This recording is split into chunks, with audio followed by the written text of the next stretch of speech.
time of rest, its night drew near, its winter was coming. Here fell a leaf, and there fell a leaf. Already the storms were singing, "Good night, good night. We will rock you and lull you. Go to sleep, go to sleep.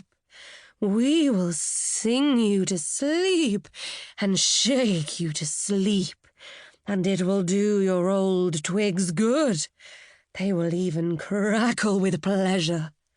Sleep sweetly, sleep sweetly. It is your 365th night. You are still very young in the world. Sleep sweetly. The clouds will drop snow upon you, which will be your coverlid, warm and sheltering to your feet. Sweet sleep to you, and pleasant dreams." And there stood the oak, stripped of all its leaves, left to rest during the whole of a long winter, and to dream many dreams of events that had happened just as men dream. The great tree had once been small. Indeed, in its cradle it had been an acorn. According to human reckoning, it was now in the 4th century of its existence. It was the largest and best tree in the forest.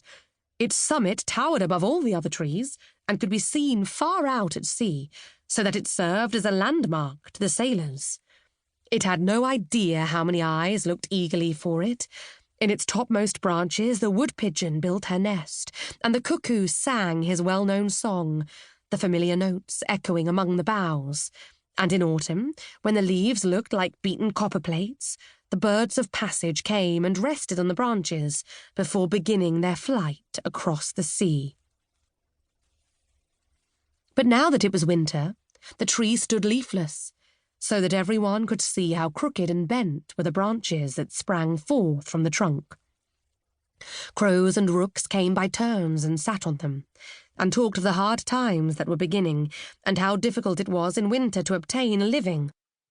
It was just at the holy Christmas time that the tree dreamed a dream. The tree had doubtless a feeling that the festive time had arrived, and in its dream fancied it heard the bells of the churches ringing. And yet it seemed to be a beautiful summer's day, mild and warm. The tree's mighty summit was crowned with spreading, fresh green foliage. The sunbeams played among its leaves and branches, and the air was full of fragrance from herb and blossom. Painted butterflies chased each other. The summer flies danced around it, as if the world had been created merely that they might dance and be merry. All that had happened to the tree during all the years of its life seemed to pass before it as if in a festive pageant. It saw the knights of olden times and noble ladies ride through the wood on their gallant steeds, with plumes waving in their hats and with falcons on their wrists, while the hunting horn sounded and the dogs barked.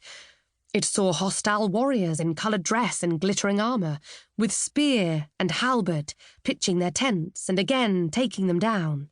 The watchfires blazed, and men sang and slept under the hospitable shelter of the tree.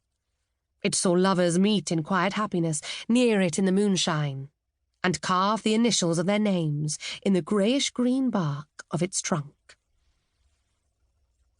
Once, but long years had passed since then, guitars and Aeolian harps had been hung on its boughs by merry travellers. Now they seemed to hang there again, and their marvellous notes sounded again. The wood-pigeons cooed as if to express the feelings of the tree, and the cuckoo called out to tell it how many summers it had yet to live. Then it appeared to it that new life was thrilling through every fibre of root and stem and leaf, rising even to its highest branches. The tree felt itself stretching and spreading out, while through the root beneath the earth ran the warm vigour of life.